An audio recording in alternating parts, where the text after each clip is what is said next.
Arch Advocate Show, the truth will get you crucified. That will be the topic of today's show, and there's going to be talking a little bit of the style of deception that is being perpetrated by one Jordan B. Peterson, who I still recommend you pick up his book. I think it's $30. We'll be talking a little bit about that. And just as kind of a warning, I'm a little bit fired up right now. And so there is I would say there's about a 70% chance that there's going to be some bombs being dropped, word bombs, with a word that starts with a letter that if you were to spell out the sound of that letter, it would be EPH. And therefore, I know sometimes you guys have your kids listen. Not this one. Well, listen to the whole thing first. I cannot guarantee that there's going to be those words in this podcast, but past performance is not indicative of future results. That sort of thing. Disclaimer. All markets bear risk. Blah blah blah. Enter it. Listen to it first before you let your kids listen to it, I guess, is basically what I'm trying to say. I'm fired up. And some of you might notice that there's a little tippy-tappy going on the roof. That's rain. And it stopped raining. And hopefully it will stop long enough that I can get this podcast recorded. But first, I'm going to read your daily devotional to you. It's all right to be human. When your mind wanders while you are praying or reading your Bible, don't be surprised or upset. Just simply return your attention to me. Share a secret smile with me, knowing that I understand. Right? Just look up to God and just be like, I did it again. Rejoice in my love for you, which has no limits or conditions. Whisper my name in loving contentment, assured that I will never leave you or forsake you. Intersperse these peaceful interludes abundantly throughout your day. This practice will enable you to attain. Start over. Intersperse these peaceful interludes abundantly through your day. This practice will enable you to attain a quiet and gentle spirit which is pleasing to me. As you live in close contact with me, the light of my presence filters through you to bless others. As you live in close contact with me, the light of my presence filters through you to bless others. Your weakness and woundedness are the openings through which the light of the knowledge of my glory shines forth. My strength and power show themselves most effective in your weakness. That is today's devotion for January 23rd from a devotional book called Jesus Calling. Jesus Calling. It's written in the first person, so it's as if Jesus is speaking those words himself. This was written by a longtime missionary named Sarah Young. I recommend that you pick it up, and if you don't want to do this one, My Utmost for His Highest. It's easily the most popular devotional book in the world. Oswald Chambers, My Utmost for His Highest. Says that he wrote it, but he did not. His wife did. Anyways. Why do I have so many of these facts in my head? Did you know that polar bears don't actually have hair follicles? They don't. They have hair cuticle, like fingernails. That's what their hair is made out of. Cuticle. Why do I know that? I literally, I could literally probably rattle off useless facts nonstop for probably 3 hours. I think. I wonder if there's some sort of Guinness Book of World Records for rattling off useless facts. Useless facts. Facts. And facts and truth are different. Very different. Facts, truth, honesty, all spelled very differently, and therefore they all have very different meanings. But truth will get you crucified. It's supposed to. It's supposed to work that way. Truth is spelled with a capital T, by the way. Truth is a man. God-man. Jesus Christ. He was crucified. He was the truth. The truth will get you crucified. Case in point. Give you an idea. Give you an idea, right? Let's say that you live in an area that is mostly liberal, right? Let's say you work, it could be anywhere. Todd Milligan lives in Oklahoma. We got listeners in Colorado, right? We got listeners in Wyoming. We got listeners all over the place. And it doesn't really matter. It really comes down to San Diego, where I'm from. When I was growing up, very conservative. Everyone was a Republican because pretty much everybody was blue collar or owned a business. Very Republican. Not as much anymore, but still, San Diego's still very much a Republican town. But you go north, a little bit. Los Angeles used to be pretty Republican too, but you get up in other places, very Democrat, very much, very liberal. But let's pretend that you lived in an area of whatever state you live in, and that area was very liberal, and you worked in a place where everybody was like, oh my God, it's a woman's right to abort her baby. It's a woman's sovereign right. It's her body, it's her choice, right? And you go, well, wait a minute, I listened to this podcast, and one of the listeners who were all, I listened to a podcast where we're all friends. One of my friends on that podcast, he had a baby that was only in the womb for 22 weeks. A full-term pregnancy is 40 weeks. This baby was barely, just a smidge over the halfway point. And because of some unforeseen medical emergency, that baby had to be removed from its home. Its home that it still had a whole another 18 weeks to live in so that it could properly form. And that baby was removed from the womb, put into an incubator, hooked up to all kinds of machines, I'm sure. I don't actually know the details. It was Derek, right? I don't know all the details, but I'm sure it wasn't easy. And that baby is now strong, healthy, smart, and beautiful. 22 weeks. And you might work in a place where everybody that everybody that you spend 8 to 10 hours a day with, everybody that you spend the majority of your life with, right? Every day is like a hockey game. There's 3 periods, and each period is 8 hours long. One of those periods is done sleeping. You do that 1 period sleeping. Now you have 2 periods left. One of those periods, you're at work. And in the other period, that last little 8-hour period, you're driving to and from work and doing your chores, like going to the grocery store, going to the post office, doing what you got to do, going by that Home Depot, right? Whatever it is you got to do. That last 8 hours, that is not exclusive to your family.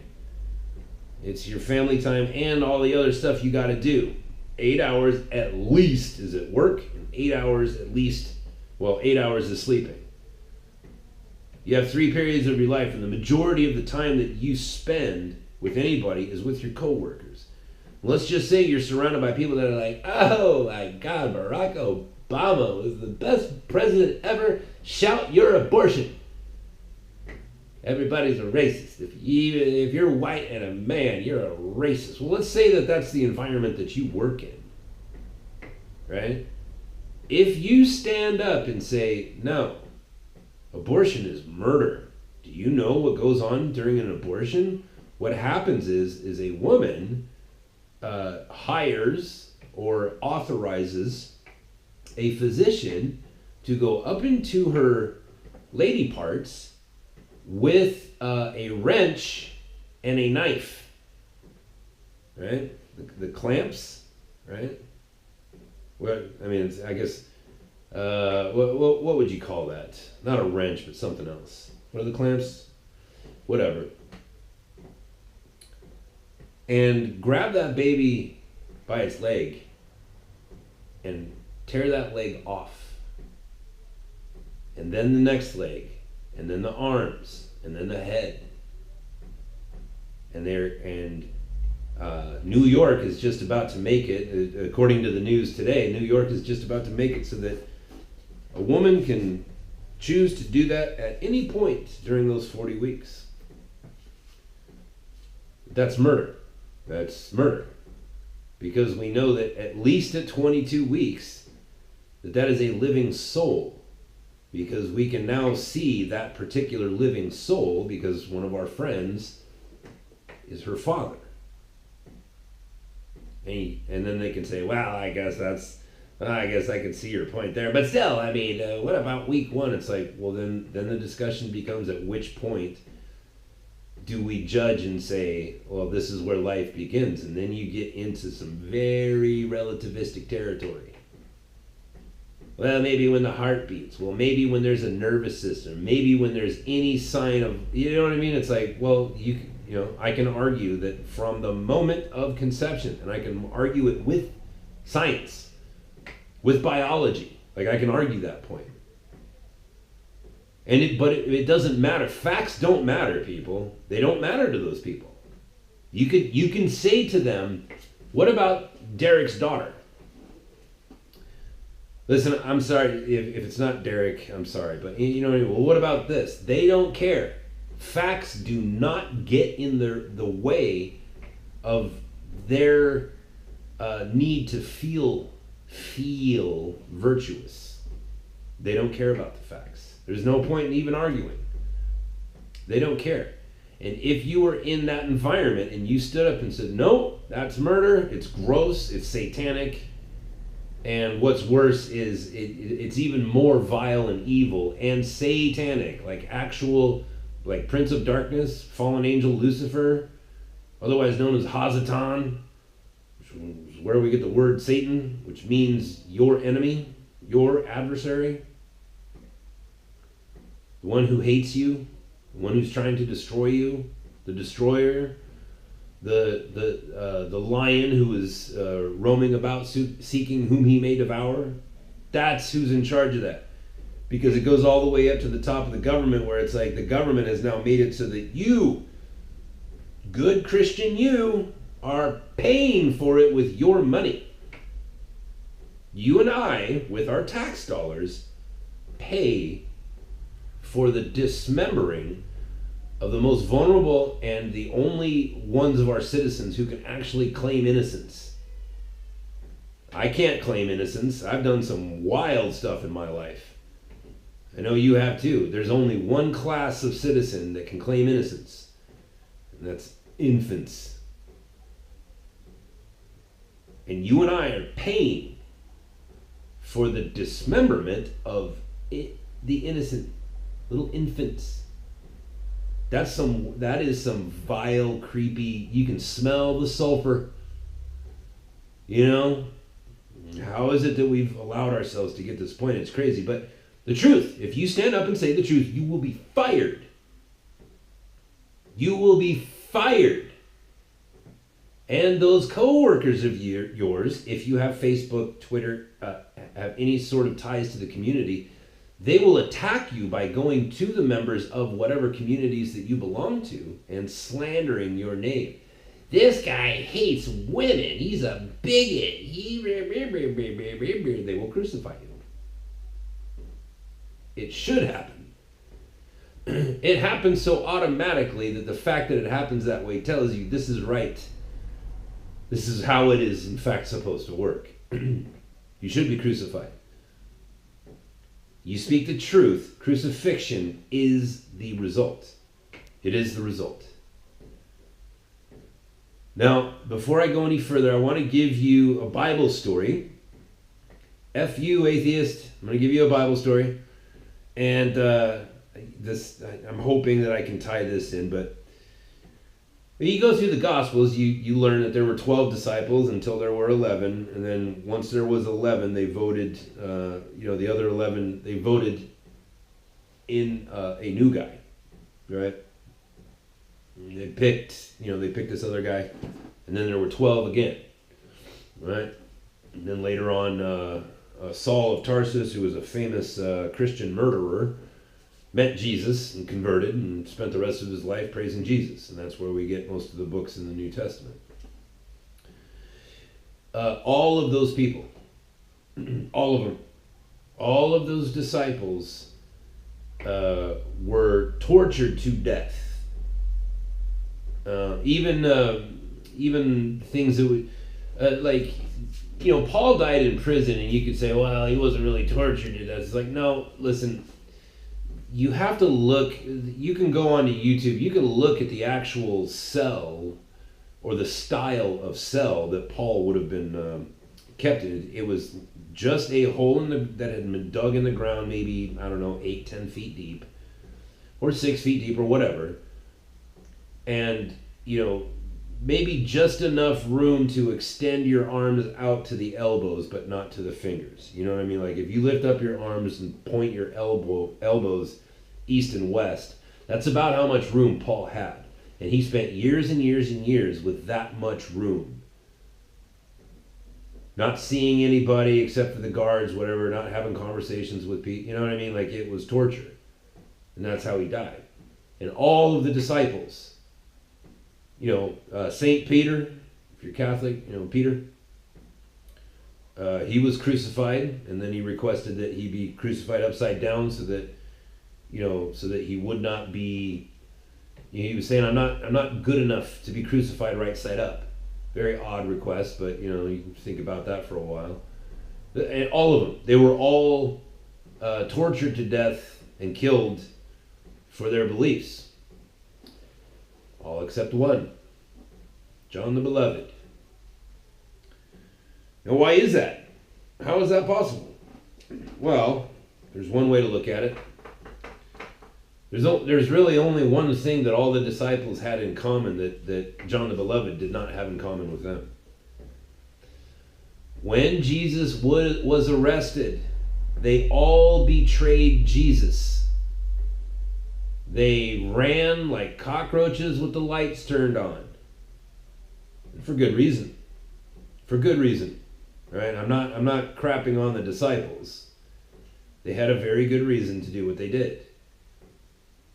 Because nobody wants to get crucified. Like, that was a horrible, like, if they were caught, it was almost guaranteed that they would also be crucified for being business partners, if you will. You know what I mean? Like, in the club, in this new Jesus club that had formed. Every single one of them scattered. They all betrayed Jesus to a degree that is, in my opinion, equal to, well, not really, to a lesser degree than Judas, but still pretty severe. It's like, dude, this is your boy. This is your friend. You've been friends with him for 3 years. You spent every single day, every waking moment with this guy. And now that the heat's turned on you, you're going to run like a bunch of little, B words, scatter like cockroaches. They all scattered except for one. The same. John the Beloved, who wrote the Gospel of John. He also wrote, 1 John and 2 John and 3 John. He also wrote the book of Revelation, which is also, he didn't call it Revelation, he called it the unveiling, or the apocalypse is the way, the revelation. And that's what the word apocalypse means. It means the revelation. And John wrote that, John the Beloved wrote that book on the island of Patmos when he was very old. And even though he was in exile, it's like, yeah, but, he was on, a really pretty island in the Mediterranean. I mean, it was bad, but it wasn't that bad. I could handle that. Most of you could handle that. Like, once you figure out food and water, everything else is fine. What's the difference with him? What is the difference with John? Well, he went to the cross. He beheld the crucifixion. His friend, his beloved friend, was being murdered, tortured to death. And he was going to be there for him. He was going to soak in the horrors of what was happening. He was the only one of the 12 that witnessed it. And he was the only one who died of natural causes. Now, what can we glean from that? We can glean that one way or another, you're going to come to the cross. One way or another, you will come to the cross. It's either going to be by an act of will or it will be by force. But you're going to come to the cross. You're going to see it. Whoever you, I don't care if you're Joe Rogan, Sam Harris, one way or another, you're going to see it. And if you're not willing, you know what I mean? If you don't do it willingly, ooh-wee. You know, if you throw Jesus under the bus in an attempt to not have to face the truth, the truth will get you crucified. And speaking the truth is wildly unpopular. And it will get you, it's you know, you stand up and you say, wait a minute, these two 10-year-old boys that are being found in strip clubs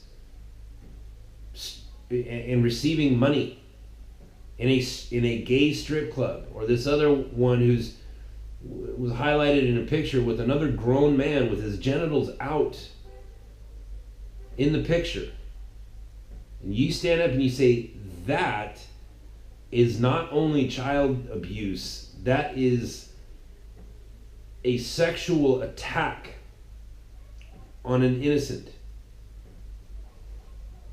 You will be crucified. As well you should be, because that's what the truth should produce. It should produce. Jesus said it. He said, man, you guys think they were hard on me? You know? Or wait a minute, no, I'm sorry. Jesus said to his disciples, he said, hey man, if you think they're being hard on you, just remember they came at me first. I went through it. I endured it. So you're all out of excuses. They're going to be hard on you. You can expect that. You should expect it. You should expect it.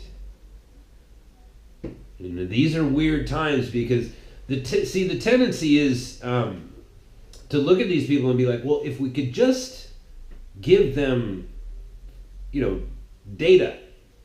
If we just give them data, they will, you know, they have a brain. There's a functioning brain inside their skull cap. Reason should kick in at some point. At some point.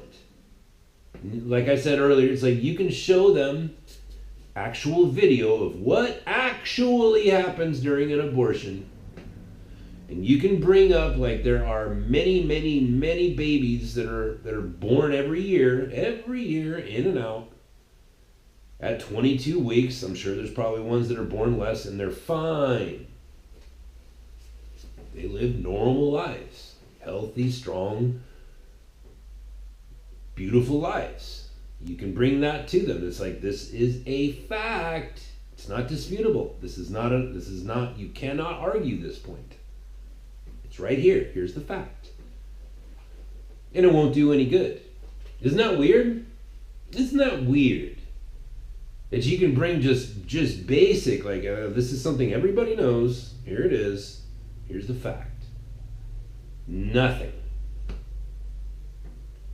You can bring up the facts, you know, you present them with facts like, you know, when they talk about, like, we need to have, I was just watching Flecka's talks yesterday, and there's this lady, and she's like, or no, it was a guy, and he was like, dude, we need to have more, you know, women, people of color in, you know, higher positions, like government positions and, you know, higher positions in office and whatever. And you can be like, well, hold on a second, hold on.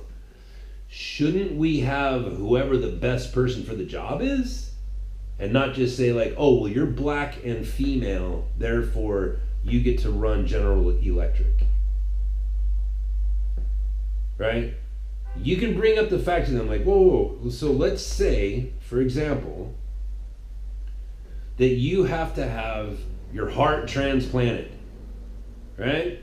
You go in, doctor says, your ticker's no good, we got to get rid of that, it's a piece of garbage, we got to put something else in there. Maybe one of those Jarvix hearts, maybe a baboon heart, who knows, right? And your surgeon comes in and they say, listen, we got this surgeon for you, and this is going to be really good for your reputation, because this doctor is a black transvestite, a black transgendered LGBTQ LMNOP. Right? So this person was born a man, identifies as a woman, wears a dress, and they're black. And let's see, what else? What other victim, group can we put in there? Who knows? They say this is really going to help you. After this is over, if you're still alive, because you can die from a heart transplant very easily. Like if you're alive, you will be able to tell all of your friends that a black transgender person saved your life. And you would think like, well, okay, all right, like I'm with you so far, but can this person do the job? Like, did this person graduate medical school? And they say, well, of course. I mean, obviously, they have a medical license. They've obviously graduated medical school. And you say, oh, okay, fair enough. Now, how many heart transplant doctors are there in the United States? And they say, well, there are 10,000. It's probably less. Let's just say it's 5,000. There's 5,000 people in America that can perform this particular surgery. And you say, okay. Now, as far as the list of, who has more success and who has more failure on a scale of 0 to 5,000, or sorry, 1 to 5,000, 1 being the best, 5,000 being the worst. Right? The number one guy has the least amount of fatalities and the highest success rate of the other 5,000 people. Where does this black transgender person appear on this list? And they say, oh, well, it's actually number 5,000. Funny that you should ask that particular question, because this person is actually number 5,000. They can do the job. They have the education, the training, the ability. But as far as people dying underneath their knife, this person is the worst at this. But you shouldn't pay attention to that, because the real thing that's important here is you're going to be able to tell all your friends that this poor victim, this person that belongs in some horrific victim group, performed the surgery, if you're still alive. And you would think like, so you ask your liberal friend like, okay, what in that case are you telling me? That your need to feel virtue is greater than your need to be alive. And that you wouldn't look across that table and say, you know what, I think I'm going to go get a second, maybe even a third opinion, and you run your arse over to the competitions hospital, right? You run from Kaiser Permanente, where you're at, and you run over to, what's some other big conglomerate? You run over there because it's like, listen, number 5,000 is over here. So if you have number 4,999, I'm in. If you have anything better than that, you know what I mean? Because I by getting anybody else, I am increasing my actual odds of surviving this horribly traumatic surgery. I have a bunch of screws in my knee, right? I have 12 screws and an 8-inch plate. Is it 12 screws or was it 14? And it's 12.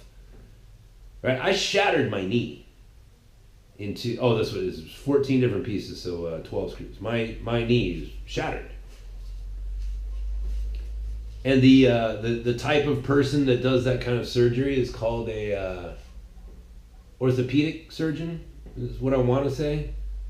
And there are like 10,000 of those in America, right? There's a lot of them. Maybe not 10,000, but there's a lot of them. The lady that performed my surgery is Jewish. Jewish lady, right? But that doesn't matter to me. What does matter to me is that on many occasions she has been listed in the top 100, scientists, surgeons in the United States. She's in the top 100. There's 50 states. Do the math. It's 2 per state, like senators. There's 2 per state. I got one of them that day. I got real lucky. I got one of the top 100 people in the United States. That's all I care about. I don't care that she's a woman. I don't care that she's Jewish.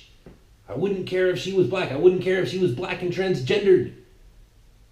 I wouldn't care about that. What I would care about is like, oh, okay, so you're top 100 at doing this. Fantastic. He might be the love child of Milo Yiannopoulos and Brandon Straka and black and wearing a dress. I don't care. I don't care. How good are you at doing this job? And you talk to your liberal friends and you say, so in that case, what do you say? Guess what they'll say? They will lie in your face. They will say, no, I will take the 5,000th worst heart surgeon because I'm not a racist. It's like, no, you're lying. You fear power more than you fear the truth. You're more afraid of power than you are the truth. I'm afraid of the truth. The truth is very rarely kind. It's gentle, but not kind. You know? It's a heck of a thing for God to come to you and say, you know what your problem is? You don't believe. Because I've heard those words from the Almighty. Not with again, it's a different sounding voice. Your eardrums don't perceive it. It's a different kind of voice. And I've heard those words and it's hard. It's violent. And it's peaceful. Anything God says to you, when it's the truth, like it may be harsh and it may make you fall on your face and cry like a little baby, but at the same time it is oddly comforting because there's this thing where it's like, yeah, your problem is you don't believe, and I'm here to fix that. Don't worry. Like I have belief for you. I want you to believe, and I'm aware of your malady. Is that the right word? I know what's broken in you, and I'm going to fix it. So, I mean, my point is like when you look around and you think, like in the case of the Covington High School kids, here's these kids, and at first we're all told that these are evil, racist people. They're Catholics, and they're white, and they're male, and they're blah, blah, blah. I fell for it too. I was like, oh, these guys are bad. Because I only saw the little 3-minute clip or, whatever. And then it turns out there was 45 minutes of video. And then it turned out that there was 2 hours of video. I didn't watch the 2-hour one. I watched the edited version where it kind of skips you through it. And I realized like, oh, okay. The truth here is these kids were doing precisely what they should have been doing. This Indian guy is not only an asshole, but he's a liar. And someone who has committed the sin, perhaps not the crime, but certainly the sin of stolen valor. And he served in the United States Marine Corps. He was probably a pencil pusher. But you know what I mean? Like the truth comes out and it's like, oh, well, thank God there's truth. Now I can adjust my mind because I have new data. I have new data in my mind. And so I can adjust my point of view. Thank you very much, facts and truth.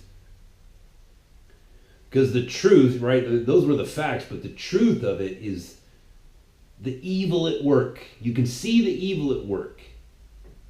That's where you start separating yourself from facts and moving over into truth.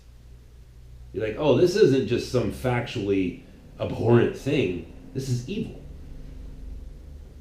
The media And Hollywood movie star, or ex-movie stars, people who aren't really famous anymore, they started saying things that put these innocent boys' lives in danger. Those boys' lives are being threatened right now, and they will be threatened probably for a good section of the next, I would say, 12 to 15 years of their lives. Those boys are not safe.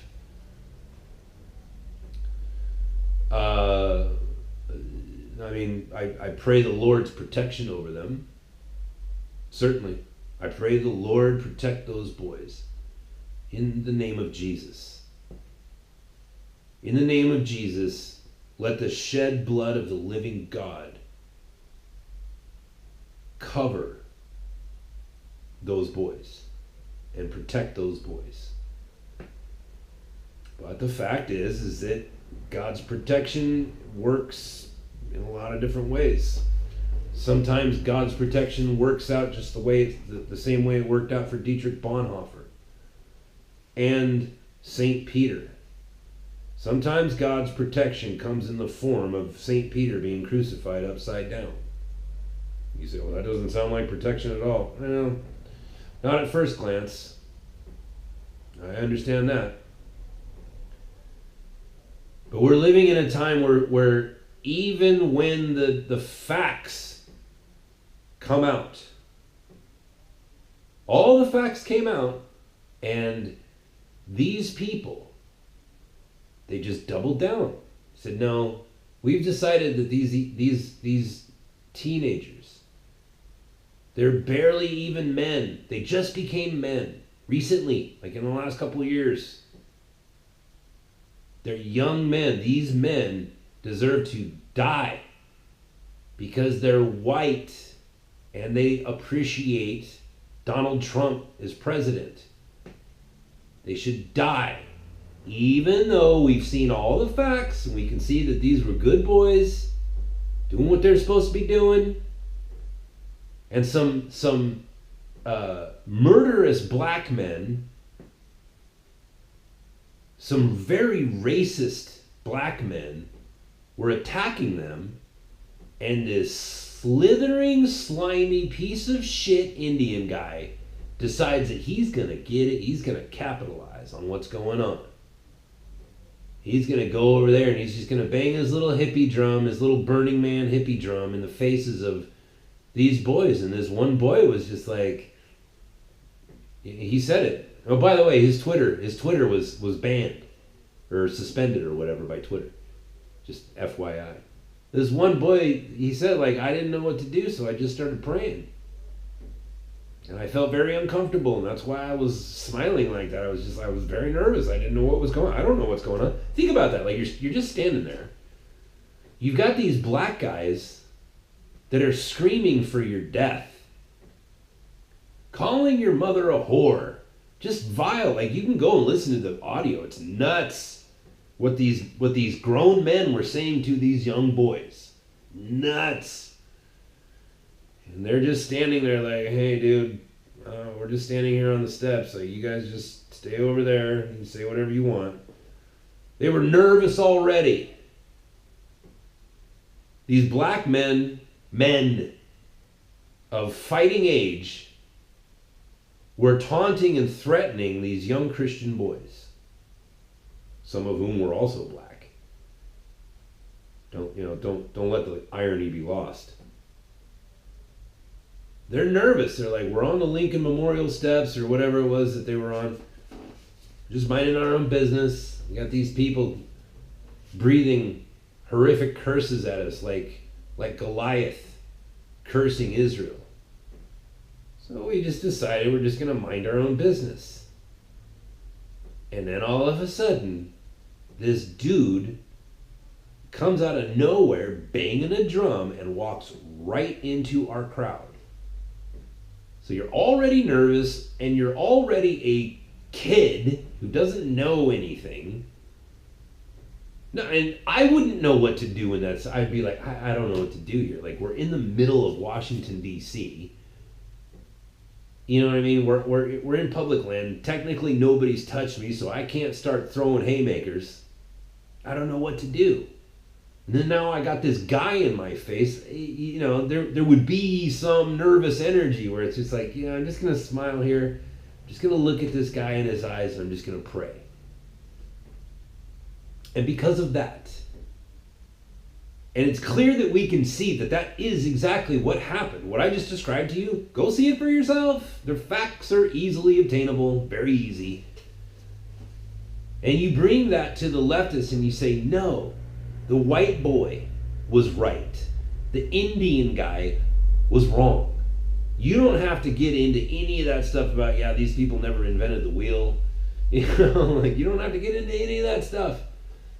You don't have to get into any of the facts like, oh, this guy's probably going to go back to his reservation and pick up a $10,000 monthly check because his tribe has been ransacked by casino money, which, by the way, there is no disputing, casino money has ruined those people. It's ruined them. You think it was bad when they were just poor and alcoholics? It's 1,000 times worse now that they have unlimited, unearned money. You don't have to bring any of that up. You don't even have to bring any of that stuff up. All you have to do is say the white kid was right, the Indian guy and those black dudes were wrong and evil. And it turns out the Indian dude is a liar, a habitual liar who has been disowned by the Lakota tribe. Right, the Lakota, I think it was Lakotas. They came out and they're like, listen, we know this guy. He's a liar. We don't like him. He does not represent us. You don't even have to bring that up either. But when you go to your workplace, your theoretical workplace where everybody's a liberal and you say, no, the white guy, I saw the whole video. White guy is correct. Black guy's, Indian guy, not just wrong, but evil. You will be crucified. And facts will be useless. They will be useless. Now, I'll give you a perfect example. We all have liberal friends. Well, probably. I do. I got friends that are bedwetting liberals. Facts don't work on them.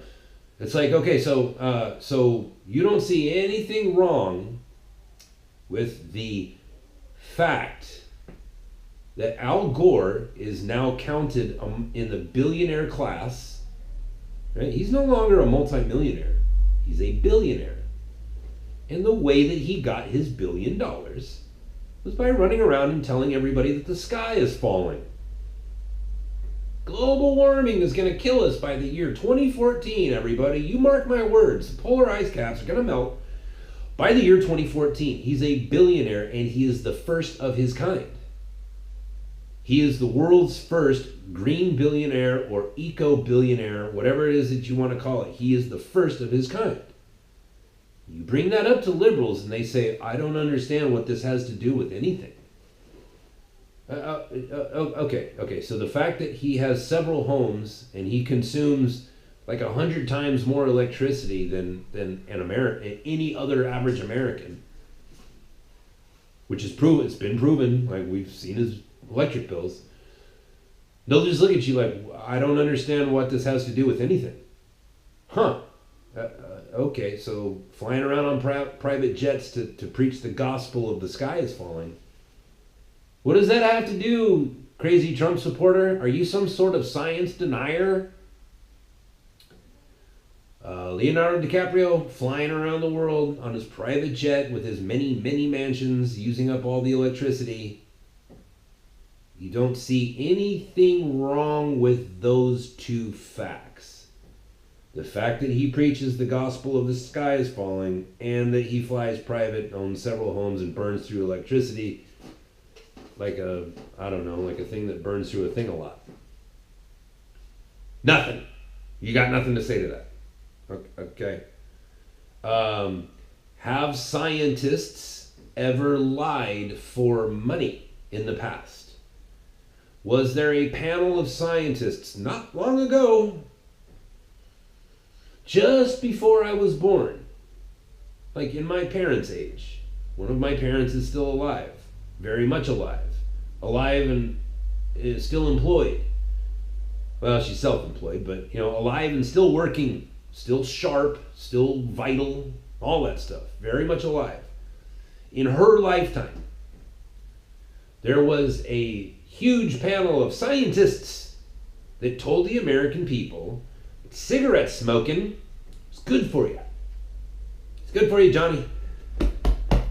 Good for that old cardiovascular system. Don't question me. What are you, some sort of science denier? I am a scientist. You are but a serf, a pawn. How dare you? Has that ever happened before? Oh, that's just one example. Oh, no. No, I can do that actually for 3 hours as well. Example after example after example. When money is involved, it changes everything. These scientists that are going around saying, oh, the global warming and the carbon, man, you got to understand, man, the carbon is deadly, man. There's so much more carbon in the world now than there was 300,000 years ago. You don't understand, man. It's like, okay. I'm sure there's more carbon in the world today than there was 300,000 years ago. But if you were to say something to the contrary of that narrative, would you cease to get your government grant money, of which you use to pay your mortgage and feed your children, pay for your vacations and pay for your automobile? Is there money tied to your opinion? Was there money tied to the opinions of those scientists who said that cigarette smoking was good for you? Was there money involved? Yes, there was. Do you think that if that money was not present, that they would have said that? I don't know. Don't you? The facts don't work. The facts don't work. That's the whole point. Truth. You have to live in the truth. And if you're afraid of being crucified, go listen to Sam Harris's podcast. Go be one of them. Get out of here. Christianity isn't for you, bro. You're afraid of coming to the cross? Then Christianity ain't for you. Go away. There are only a few who will find the way that leads to life. Jesus Christ said that. You don't, statistically, you weren't going to make it anyways. Go away. Why would you stick around here? This has got to be torture for you. Go away. Go listen to Sam Harris. Go listen to Jordan B. Peterson. Go listen to Jordan B. Peterson as he distorts the truth just a little. You know, when an airplane flies across an ocean, right? You take off from LAX and you fly to Sydney. There's thousands of course corrections that are made during that time. Because there's wind and there's vapors and there's all kinds of stuff that is involved. Like it's a constant. Like you start thinking like, oh man, those pilots have an easy job. All they got to do is take off, and then once they've taken off, they just got to sit around for however many hours, and then they got to land, and that's it. It's like, oh no. They are constantly correcting the course. Because if they're off course by an inch in Los Angeles, they're not going to end up in Australia, because by the time they've flown for 14 and a half hours, they're going to end up in Russia. They're going to end up in Siberia. An inch from Los Angeles is thousands of miles by the time you've flown for 14 and a half hours. Course corrections. Just takes a little bit. And here's Jordan B. Peterson. He's not out there just telling filthy, blatant, whatever lies, whatever deceptions. He's not going all in. He's just twisting it just a little. Just an inch. Oh, well, the Bible's full of great metaphors. And I really had an awakening to the truth of that last Saturday when I was reading to those kids, because I was pointing out, that the other lady, she's a cool lady, but I was telling the kids, look, do you, either everything in this book that we read is true, or it's a lie. And only one of those two, it is a binary thing. You can't say like, well, I believe that there was such a guy as King David, but I don't believe that he killed a lion with his bare hands. It's like, look, no. If there's one lie in that book, then it's all a lie. If Joshua did not tell the sun to stand still, and then an event happened that caused another however many hours of sunlight after that, if that did not happen, then the whole thing is nonsense. And her response to that was, well, what if it's just a metaphor? What if it's just a metaphor? King David didn't actually slay a giant. The thing is, it's a metaphor, you know? Like sometimes, things in life, they're bigger than you, and it's intimidating, and they breathe curses over you, and you just gotta stand up there and fight. It's a metaphor, man, don't you know? The problem with that is that then you lose. Everything's a metaphor. I could use Tom Brady winning to advance to the Super Bowl as a wonderful metaphor for many different things in life. And it happened. And Tom Brady will be playing in the Super Bowl on February 3rd or whatever it is. Both things are true. Tom Brady actually did, and the Patriots, they actually did win that game to advance to the Super Bowl. That did happen. And you can use it as a metaphor. Both things can be true. Yes, David versus Goliath is a metaphor. And it actually happened. Right? You can use that as like, because that's how God works. Everything that actually happens can be used as a metaphor for growth. That's the importance of stories, is that it's for you to make your life easier and better, well, maybe not easier, but better, to help you to get through it as a stronger man. And here's Jordan B. Peterson, who's like, oh no, the whole thing's a metaphor. You got to understand, man, this is just like Pinocchio.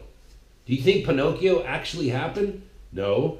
But it's a great story, isn't it? I mean, he's got to save your father from the belly of the whale. If you keep telling lies, you're just going to turn into a jackass. Eeyaw. That's a metaphor, man. Don't you get it? It's like, yeah, I totally get it. It's a beautiful metaphor. Well, are you saying you believe that there was a little wooden boy? No, that's obviously not true. Do you see the deception there? That's why Jordan B. Peterson is always equating the holy text of the Christian and the Jew to Pinocchio. And all these other wonderful stories. Listen, whoever wrote Pinocchio, all the writings of Hans Christian Andersen, all the writings of the Brothers Grimm, it's all wonderful and masterful. Shakespeare, it's all wonderful. It's all wonderful and should be used for teaching. Right? But then when somebody comes along and says, hey man, there were these, like in that Gladiator movie, Joey, you like Gladiator movies? When you watch 300 with, what's his name? Gerard Butler. Great guy, by the way. You watch that movie and it's like, oh, this is a brilliant metaphor. It's like, no, it actually happened. It didn't happen that way exactly, but that actually happened. It was a true story. If you watch Schindler's List and think, man, that's a really good metaphor, man, for, beware of guys showing up wearing Hugo Boss and hating Jews. It's like, no, it's not a metaphor. It actually happened. I mean, it is a metaphor, but it actually happened. And if you fail to continue to understand that it actually happened, then you're moving us all closer to it actually happening again. And this deception of Jordan B. Peterson, it's like, that's, truth. This is why truth matters. Because it takes you just have to throw somebody off course by an inch. Because they are going to travel for the rest of their lives. You throw them off by an inch. A day later, instead of showing up in Sydney, Australia, they're showing up in Calcutta, India. how did I get here? Well, you flew thousands of miles out of your way. It's like, no, I didn't. Well, I mean, from your perspective, you only flew an inch out of your way, but by the time it manifested, you're in Calcutta. Here's Jordan B. Peterson, like, oh no, like, see, the thing is like the Noah's flood. Excuse me. Noah's flood, man, it's like a metaphor for, like when things are really bad in your life, man, you just gotta drown that thing until it's dead, and then you'll emerge or whatever. It's like, dude, it's a metaphor. But it happened. And if you don't want to believe that, then just go keep reading Pinocchio with Dr. Jordan B. Peterson. And keep solidifying in your mind that there is no truth, that it's all just some fancy tale to try to help you through life. And not what was that Pantera album, Vulgar Display of Power? Right? Oh yeah, the flood didn't happen. It's just a metaphor, man, but written by wise men who really knew how to write. It's just a metaphor, though, man. Like, don't get all crazy. It's like, no. That was a vulgar display of power by God. And it broke his heart to do it. It says so. It says that it caused him to repent. That he looked at what he did and he was just like, man, this went horribly wrong. Now I've got to kill all of these beautiful things that I made because they're wicked and disgusting and they'll never be able to be turned. I got to kill them all. And then there came a point, and by the way, Noah, not a great guy. You go back. This is a funny thing about reading the Bible, man. There's a lot of people that get thrown off. It's like those mechanical bulls, that you see. Maybe you see them in a bar, or maybe you've seen them on TV, and you think to yourself, like, oh, dude, I could totally do that. That bull's not really moving that fast. I don't understand why people fall off. And then you get on, and like 2 seconds into it, you're on the ground. You're like, whoa, how did that happen? That's what happens when Christians who don't read their Bible start reading. They start reading through Genesis and they realize, like, I don't understand. These people that I'm reading about, they're all awful.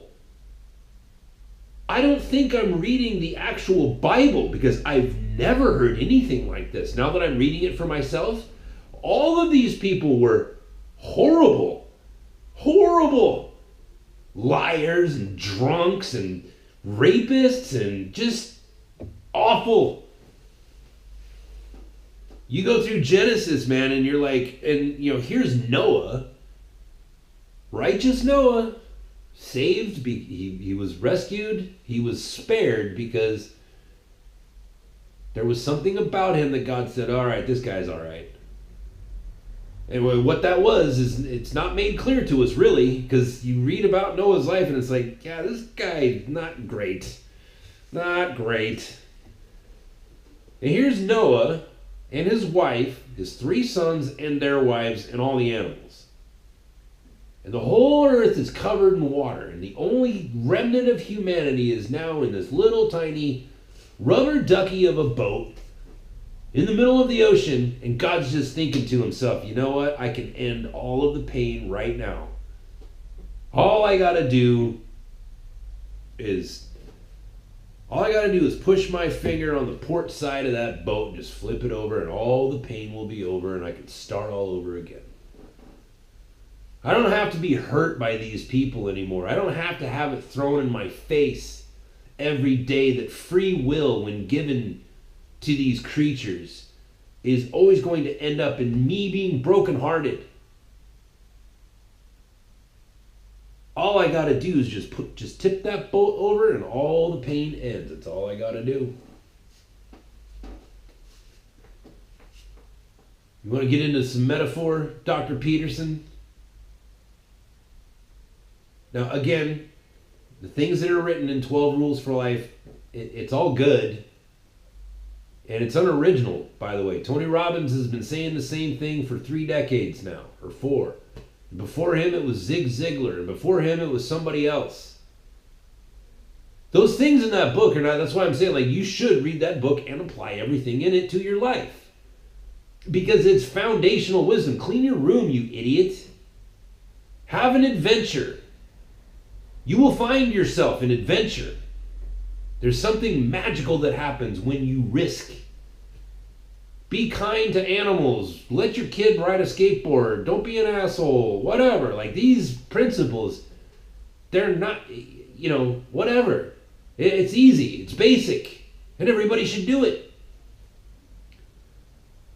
And it just so happens that the light was shined on Jordan B. Peterson enough so that he can retell the same thing that other men have been saying for decades and longer, thousands of years, in fact. There's nothing wrong in his book. There's something wrong in his message, is that he's going to the broken young men, and not just young men, but particularly it's the young men that he's affecting the worst, is that he's going to them and he's saying, sure, Jesus is a wonderful metaphor. Sure, 400 years of slavery, and then God sends Moses, and they're all taken away into the promised land 40 years later. It's a beautiful metaphor. You know what else is a beautiful metaphor? Pinocchio. Just an inch, throwing you off, just an inch off course. Boop. Now you're lost. Now it's that much harder for you to come back, and when you read these things, you're going to be like, is this just a metaphor, or did this actually happen? Well, I don't think the guy lived in the belly's whale. That's just a metaphor for, man, you got to save your father from the belly of the whale. Thanks, Jordan B. Peterson. He's demonic. He's steering people off. Maybe he's not demonic, but the strategy itself, well, I don't know. I don't know how that stuff actually works, but the message, it's not the truth. It's not the truth. You start speaking truth to power, you will be crucified. And any other thing that happens, it's got to make you wonder. It's like, are you telling the truth? You don't seem to be coming under any oppression. Your lack of oppression, your lack of actual violence on your life from other people, violence that you don't deserve, your lack of that causes me to question. The fact that Joe Rogan keeps bringing you on back, Joe Rogan, and I'll still watch Joe Rogan, but he's, because, he has people on his show that I would like to hear from sometimes. But you want to see the wishy-washy, slimy, spineless nature of liars. To live in the truth, all you need is a spine. And if you're not living in the truth, you are spineless. When you go to your work and you're like, I guess a woman has a right, you're spineless. You're an invertebrate, a snake. You're a snake. Eat the dust, snake. You have to live on your belly. You have to bow your head to every living creature. You're a snake.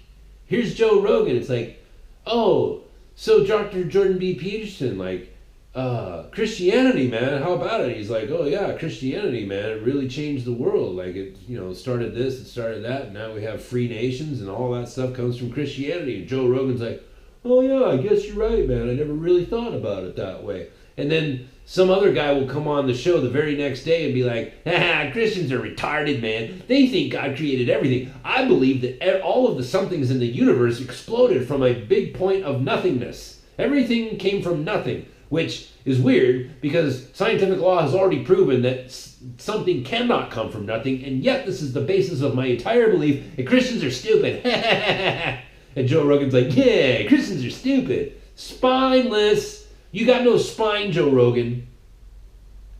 That's why you can't, that's why, facts and opinions and thought and whatever escape you, and they just drip through your hands like you're trying to grab the sand at the beach. It just empties through your hands. It's you have no spine. Look, pick one. When Jordan B. Peterson is over there bastardizing it and blaspheming Christianity with his mealy-mouthed talk about Jesus Christ and the importance of Christianity in the world for the last 2,000 years, and you're like, oh, I never thought of it that way. And then the other guy comes on and you're like, haha, Christians are stupid. Hey, pick one. Pick one, and you'll feel this weird sensation in your back. It's called a spine is forming. It doesn't matter which one you pick. Just pick one. And when Jordan Peterson sits across from you and starts talking about Christianity, ridicule him and say, ha ha, Christians are stupid, if that's what you decide. Or you can start thinking for yourself and start asking yourself, who was this Jesus guy? What did he do? Why is this important? Who was this guy? And find out for yourself. And then maybe you can sit across from Jordan B. Peterson, and instead of jerking him off and jerking off the next atheist who's going to sit across from you and sit there and make your little funny jokes that are old, by the way, instead of doing that, maybe you can sit across the table and be like, you know what, Jordan Peterson, I don't appreciate your lack of spine when it comes to the topic of the most important man who ever lived. A man so important that we judge what day it is off of his life. Then you will have a spine. And then you will be crucified. And all your fancy friends will leave you. And then you will know the freedom. Then you will know the strength that God has for you. When you're standing alone and all of your friends have abandoned you, then you'll know who your real friends are. And it turns out it's John the Beloved. See how I tied that back in? I feel like there's some things I missed. Hey, if you want to support the show, go on to paypal.me/archavocate, paypal.me/archavocate. Put a tip in the tip jar. Show costs me money. If you want to support it, please keep it going. And one of the most important things, yeah, of course I need money, but I need followers too. I need people that are into the show. So share it. Tell your friends, man. These are dark times, man. It is. I have dubbed it the Age of Shadows. We are living in the Age of Shadows, man. You better get real familiar with your Bible and get real familiar with your guns. Strange times ahead. That's the show for today. PayPal.me/archavocate. Thanks for the dough. Appreciate you guys. We'll talk to you tomorrow.